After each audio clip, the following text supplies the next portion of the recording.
Hey guys, been a minute since I picked up the camera. Feels weird to be filming myself again, but hope you guys had a Merry Christmas and hope the New Year is treating you well. But today it is back to work on the RM250. Now what we got going on today is we are going to be shining up some of the engine parts, mostly the engine cases back here and some of the engine covers. Now I've already gone through and cleaned up the engine cases in the parts washer, got all the grime and dirt off of them. They came out pretty good, but they're still pretty dull, scratched, and pitted from 20 years of use. So we're gonna be restoring that shine to something even better than new. Now before I get shining on the crankcases, I wanna pop out the bearings. I'll be replacing these anyways, always a good idea. But how I'm gonna do this is by dropping the crankcases, and I believe there's a bearing on this cover too, yep. Drop them in the oven over here at 350 degrees, heat them up for about a half hour. And how this is going to work is the aluminum, which the cases are made of, expands at a faster rate than the steel. That is the material of the bearings. And those bearings should just drop right out. So this method is a lot less damaging and a lot less stressful in the crankcases compared to just hammering them out. Now before I get started, I'm going to pull out the stopper plates that hold the bearings in place. Looks like I got a few on this case too.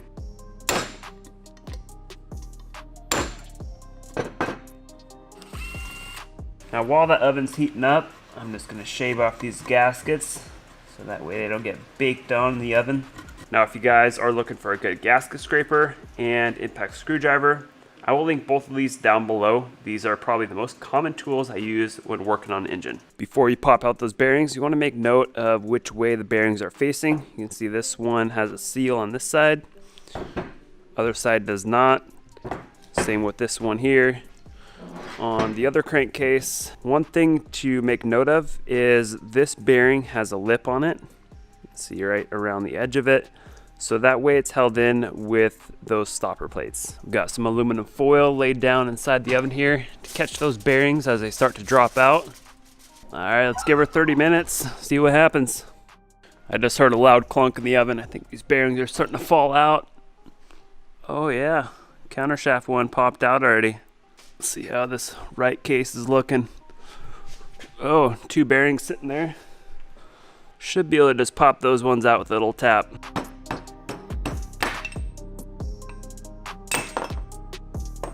That is freaking sweet. Got one more bearing right here.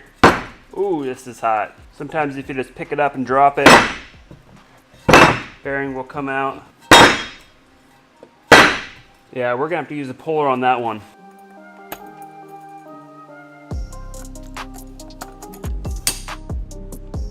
Ooh, that was easy.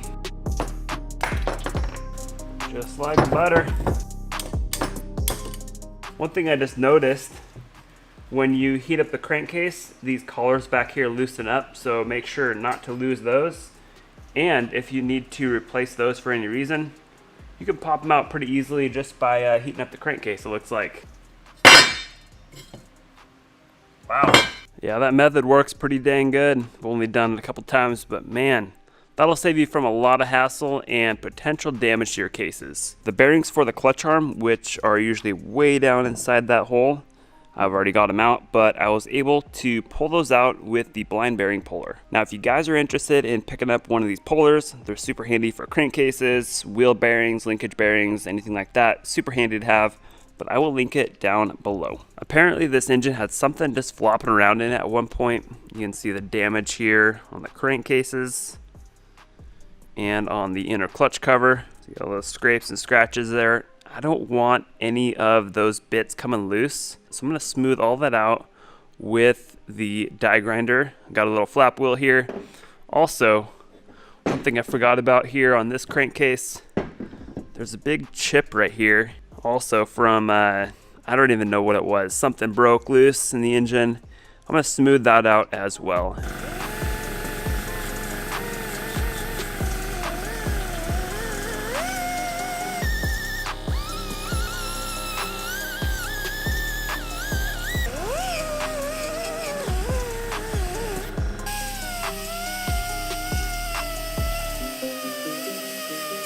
Now at this point, the cases are completely bare, but you can see they're still pretty dull. Got some dirt staining, corrosion, just crustiness on them. Now there's a few different ways to restore the shine. The first being is vapor blasting. That requires some expensive machinery. You could also use some sort of chemical cleaning, like a etching cleaner. I'll show you guys what we can do with that. And the third option is to use some sort of physical polishing or buffing. So like cleaning wheels, wire brush, Scotch-Brite, steel wool, that kind of thing. That is the approach I'll be going with these. Now, the reason I'm going that route is because it's cheap. I can do it here, and I love the final result of it. It is definitely my favorite. You end up with something looking like this, which is absolutely epic.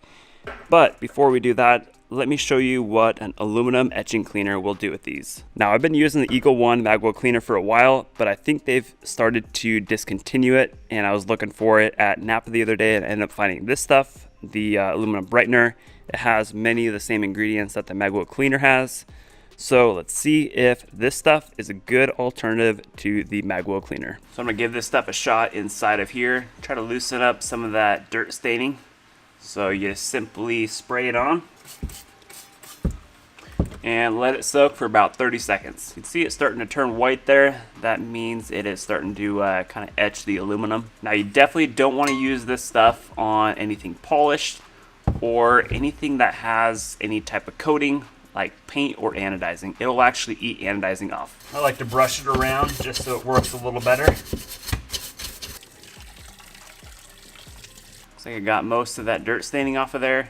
Still a little bit left right there. Not exactly sure what that is, just some crap in the aluminum.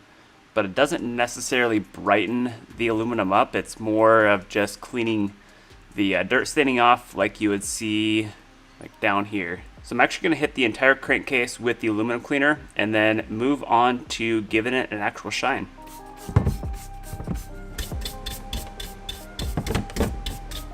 The Napa aluminum brightener was a success. You can see it got rid of majority of that dirt staining and corrosion. Still a little bit of staining left over, but it leaves it pretty dull. You can see in comparison to the other crankcase. Now, one thing I should mention about the aluminum brightener, you definitely want to wear gloves. That's a given.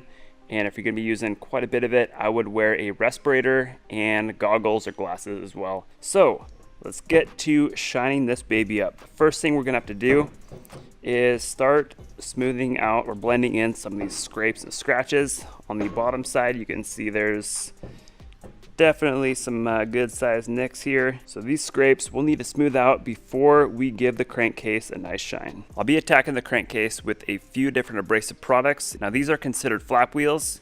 This medium-sized wheel and the larger wheel are pretty sweet in the fact they have like this fiber or Scotch-Brite material in between the flaps of sandpaper.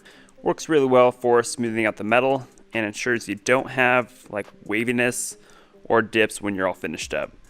And then the smaller wheel is just straight sandpaper, super tiny, really nice to have for those tight areas. Now, this bigger wheel goes on a bench grinder. This one is for a die grinder. I know this wheel's super worn out and you replace it. And then this one goes on a Dremel. Now, you don't absolutely need the bigger wheel. That is gonna just rip really fast and save you a lot of time, but you could get away with just those two. All three of these are 80 grit. However, you can get them in higher grit, but typically 80 grit works best for blending in scratches and pits. So let's get to work and see what these things will do.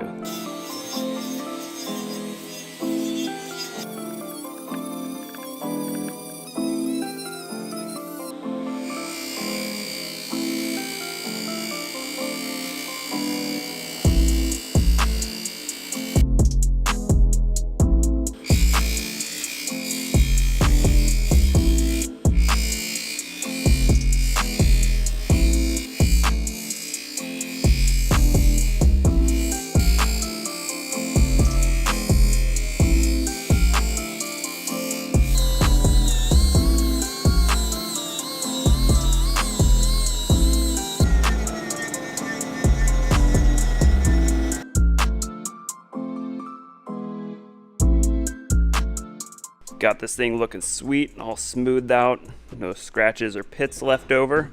It's insane how smooth this finish is compared to the original cast finish. Now, the trick with these flap wheels is to use light pressure. You gotta let that sandpaper and fiber do its job.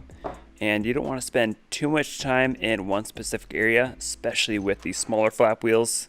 You'll end up with some waviness or divots if you do that. Now it's on to more cleaning type wheels. Now these are strictly made of fiber. There's no sandpaper in them, so they're going to give more of a brush type look. Now it's going to be tough to get in all those tight areas, especially on this crankcase with just these wheels, but we'll give it a shot.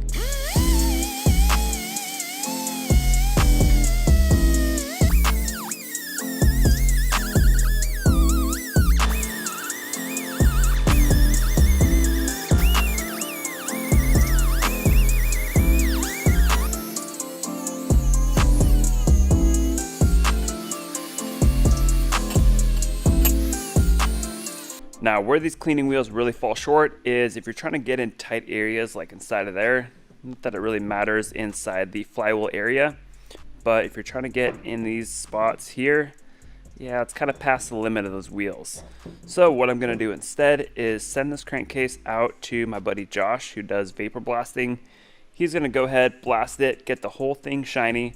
So essentially what I'll have is a completely clean and shiny crankcase, but I will maintain the brush finish that I have here.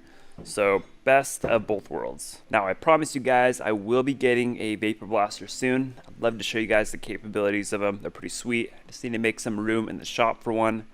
But as you guys can tell, I love trying to do everything I can here at home.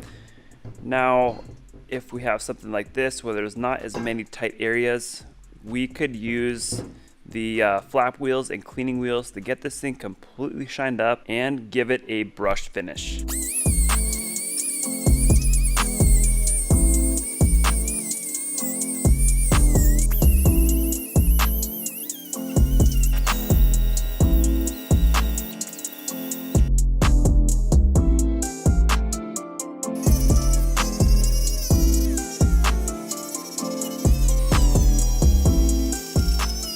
After a couple minutes of sanding, got the crankcase all smoothed out, no scratches or pits left over.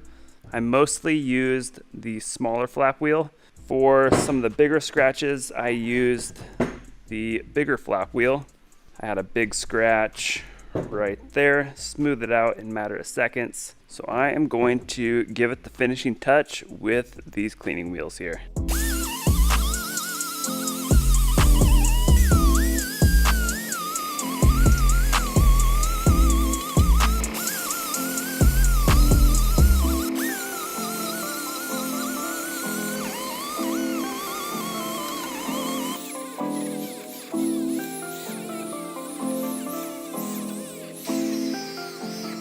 Now I found this fine point attachment for the Dremel that should allow us to get in these tighter areas a little better and clean that up a bit more.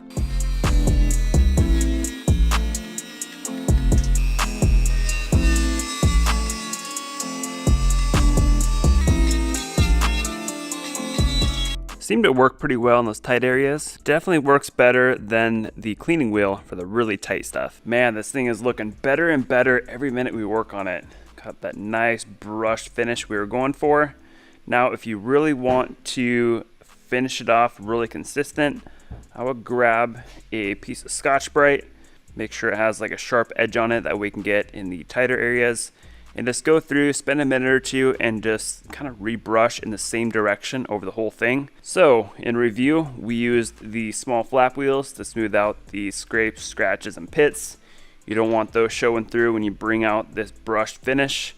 And then we used the cleaning wheels, this one here, along with a smaller one to really give it a consistent shine, give it that true brushed finish.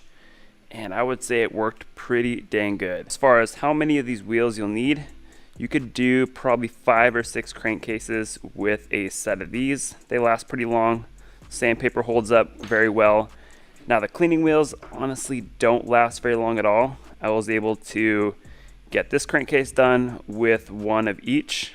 So as you can see, they do wear down pretty quick, but they are essential in getting that really cool finish. Now, if you guys are only concerned with getting a clean finish and not removing scrapes and scratches, you only want to bring back the shine, These cleaning wheels do a great job. I'll show you what it can do on this clutch cover.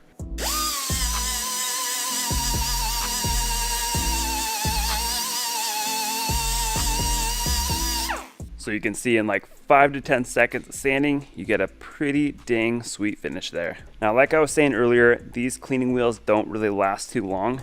So to preserve them and make them last as long as possible, you want to stay away from sharp edges like right here. That'll tear them up pretty quick. You also want to use them at a lower speed. That'll help prolong the life of them. And if you're doing any heavy removal of like corrosion or trying to sand out a scratch, definitely use something more aggressive like a flap wheel. Now, I'm sure a lot of you are wondering, if you do this type of finish, how do you keep up on the shine and prevent it from getting corroded and really dirty quickly? The biggest thing is keeping your bike as clean as possible. Don't let dirt sit on there for a long period of time. And you can also periodically clean it up with a Scotch-Brite pad. Just go through, give a little brush, and that'll help maintain it. You could also clear coat it. All right, the crankcase is basically done. Just got to sand some of the gasket surfaces, clean up a few small areas, but for the most part, it is done on the outside. So I would say the entire process took about 45-50 minutes to go through, brush this thing completely. So a couple more pointers to you guys wanting to do something like this. Make sure when you're brushing or sanding, you always go in the same direction. So you want to work the long way and not across like the short way. That'll give you just that nice consistent shine. And also with some of the smaller flap wheels like these, you don't want to spend too much time in one area or else you kind of create a divot. You want to be really broad with your strokes. Now, obviously there's a limit on how much you want to sand into the cases. If you have a deep scratch that goes halfway through the thickness, you obviously don't want to sand that out. You can see it gets pretty thin in some areas.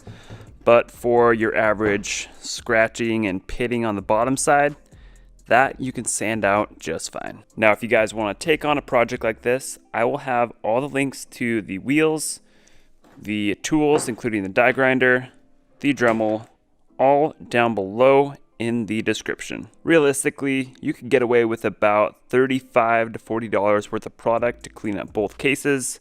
That doesn't include the bigger wheel, that's a little more expensive, nor does it include the tools, although these aren't too spendy. The Dremel is around $60 and the die grinder is $50. All right, it's a couple days later and look what we have here. This case turned out gorgeous. Josh did an incredible job blasting it. Every little nook and cranny inside and out is clean, just completely spotless. And I don't really think the video does it justice either. This thing is perfectly smooth and shiny. Just seeing this thing really makes me want to get a wet blaster now. You can see the difference on the inside. Not that it really matters that much compared to the other case. This one is dull and still kind of stained up inside, whereas this one is perfectly clean. It's always nice to start with a completely clean slate. Thought it'd be a good time to compare and contrast blasted versus brushed. See, there's a little bit of difference there. The blasted is definitely, I would say it's more consistent. The brushed has more shine to it. I guess it all depends on your personal preference. I know some people prefer the blasted look, others prefer the brush look, and some people like just a plain old dull etched aluminum look. Now personally, I'm a sucker for the brush look. Looks more trick, more like a factory part. The vapor blasted look is more like the OEM style. But one thing you can't ignore about vapor blasting is how much better it works at getting in all those nooks and crannies, gets everything perfectly clean and consistent. And that's something a little bit harder to do when you're brushing. So now you guys have a pretty good idea of what the 3 different styles look like. Make your own decision based off of that. I showed you how to brush the aluminum, showed you how to etch it, although that one doesn't look very good. And now you know what vapor blasting looks like. So if you want your parts vapor blasted, whether that's a crankcase, clutch cover, swing arm, frame, anything aluminum, Josh is the guy to go to. He did an incredible job, turned it around really quick, and just absolutely killed it on this one. So I will put his Instagram down below. Even if you guys just want to look at shiny parts all day, definitely go hit him up, go give him a follow. He's cranking out parts that look just like this day in and day out. All right, so now I've got a dilemma here. Got the cylinder back from repair. As you guys remember, it had some detonation damage up here. They went through and fixed all that. That was Power Seal, welded it up, replated it. Looks absolutely freaking incredible. Brand new basically. But now I want the cylinder to look just like the cases. I want everything to match. So I'm kind of thinking this part would be pretty tough to brush. I honestly would rather just have it vapor blasted and call it a day. So I'm gonna send this thing out to Josh. He's gonna blast it. Should have sent it the first time around, but it is gonna be looking just as good as the crankcase. If I were to do it all over again, personally what I would do is sand out all the scratches on the cases like I did, send them out for vapor blasting, and then do a brush finish on top of that. It's going to be much easier to get that nice brush finish when you already have a clean surface to work from. I think vapor blasting is definitely the way to go on cases and cylinders. There's absolutely no denying how well it works. And then if you want a brush finish, you can just go on top of the vapor blasting with a wheel or a brush and give it that look you desire, which is what I'm going to do now with the left case. I'm going to give it a brush to match the right case, but I need to send the cylinder out to Josh. I cannot wait to get it back and see how freaking shiny it's gonna be.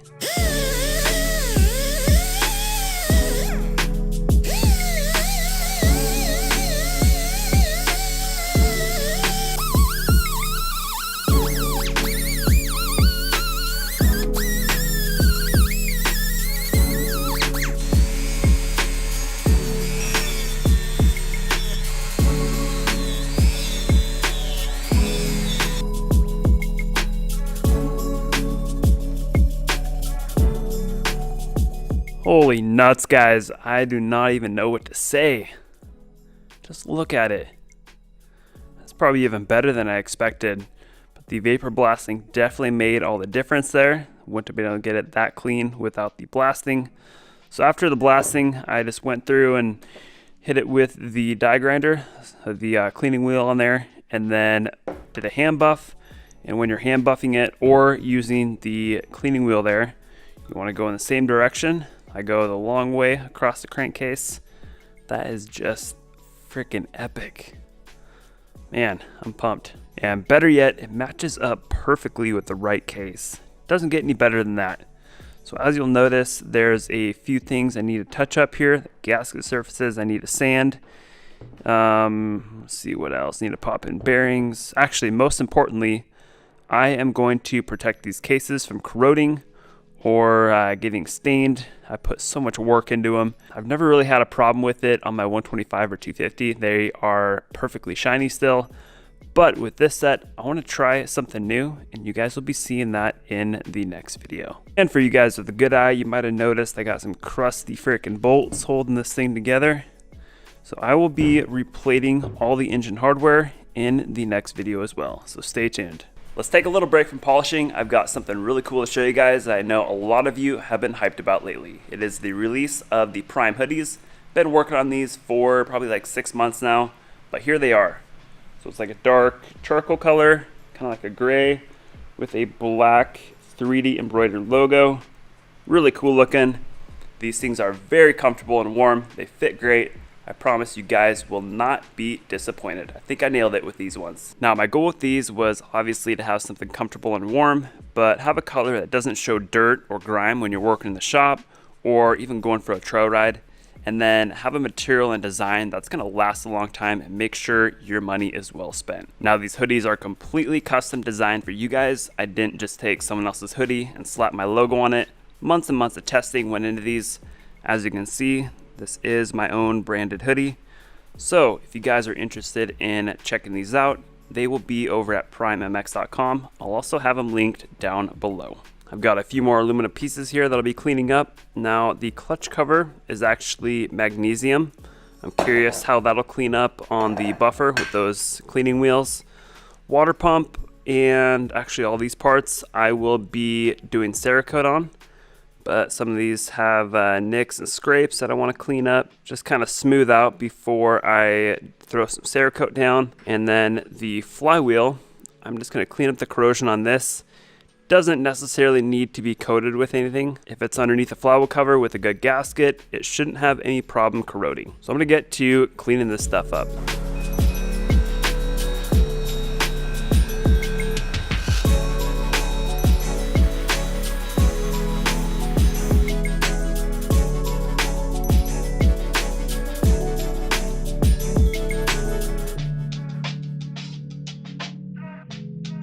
So I've got the clutch cover all stripped down to the bare magnesium. I'm surprised this magnesium actually shines up pretty good. So in some of these tighter areas, I used a Dremel with a Scotch-Brite attachment. As you can see, the finish is pretty inconsistent, doesn't look that great, and there's tons of pits and scratches on the bottom side of the cover. So what I'm gonna do is bring this thing back over to the buffer. Before I was using the finer wheel, now I'm gonna go at it with the rougher wheel to smooth some of these out, and then finish it up with the finer wheel to give it that nice, consistent shine.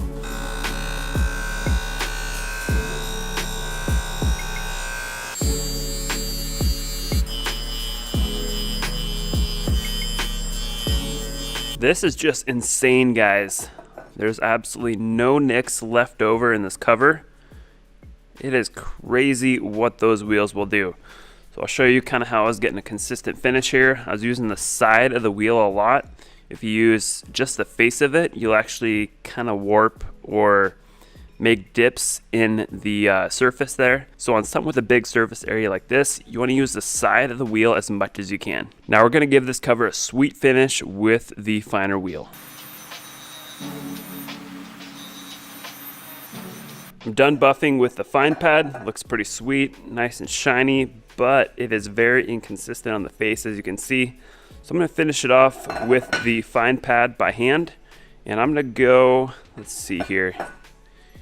This is the top of the cover right here. So I am going to go from left to right. So I'm going to brush in this direction here. You don't want to go up and down or swirl. Just go in one direction, and that'll give it a really sweet finish.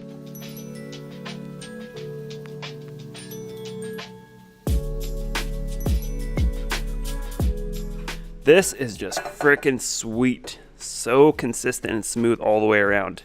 I don't even know if I want to put that on the bike. Now, the reason why I'm leaving this cover bare and not doing any type of coating is because engine covers get a ton of wear when you're riding the bike. Obviously, the boots are rubbing against the cover with dirt and all sorts of abrasive material there. Scratches it up. So whether you put powder coat or Cerakote or anodizing, except for hard anodizing, all that stuff is going to wear right off. And so with a bare cover, nothing to wear off. And when it gets scratched up, just grab a pad, give it a little cleanup, and you are back to looking like this. And besides, who doesn't love the look of brushed aluminum? I think that's as clean as it gets right there. Now, the next thing I'll be working on is smoothing out the scrapes on the bottom of the water pump cover. I don't want those showing through when I Cerakote it. And I'll be using the coarse wheel on the buffer to clean this up.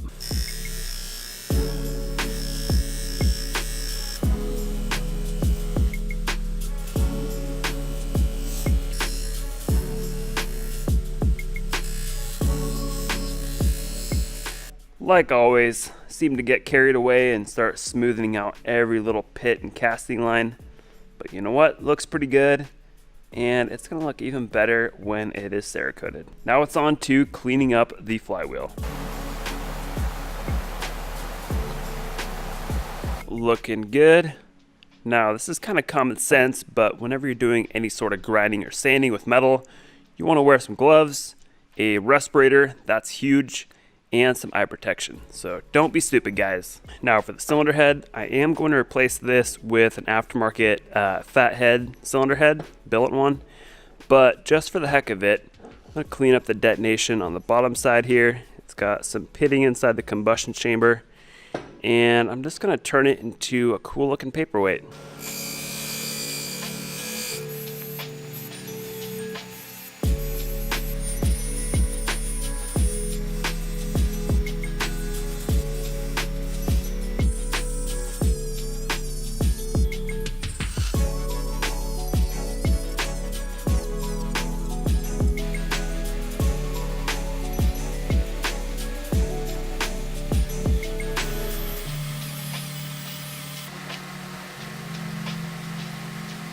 Check out this beauty. I love just thinking around and seeing what I can do with the pads.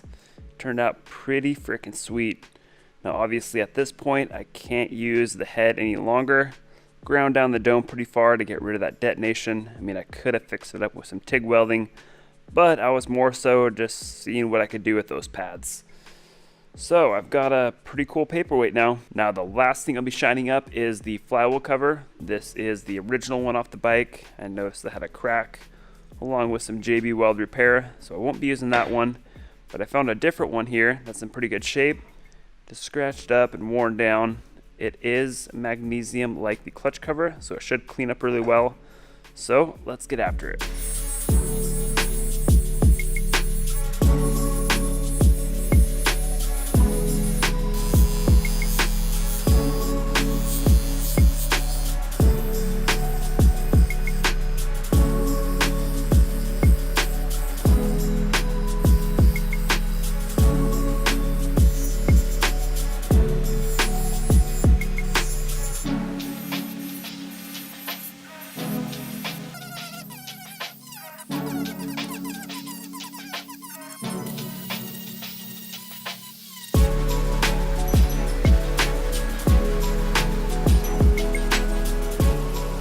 Man, I just can't get enough of this brush finish. I can do this stuff all day long.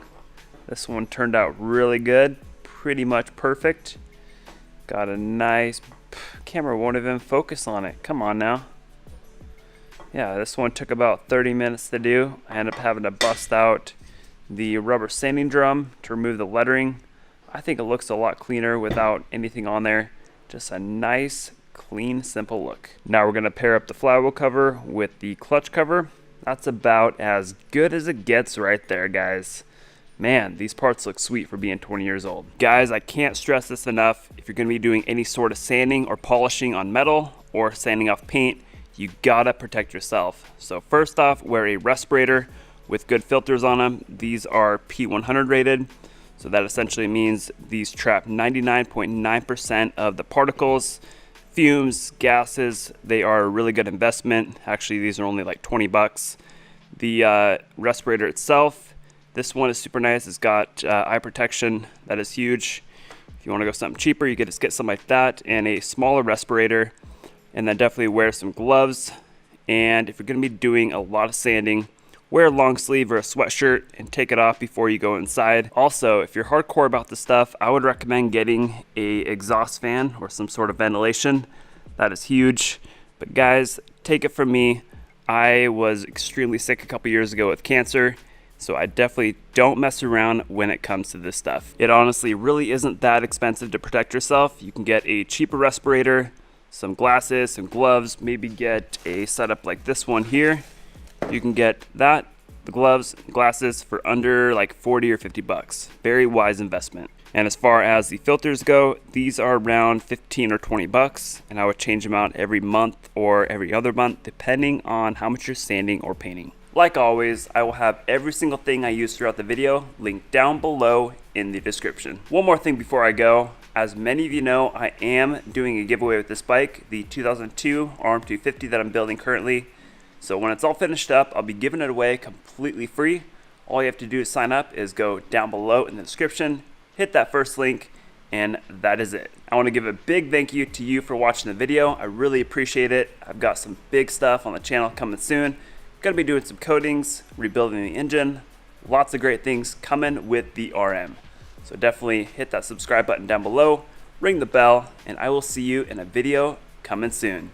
Keep her primed.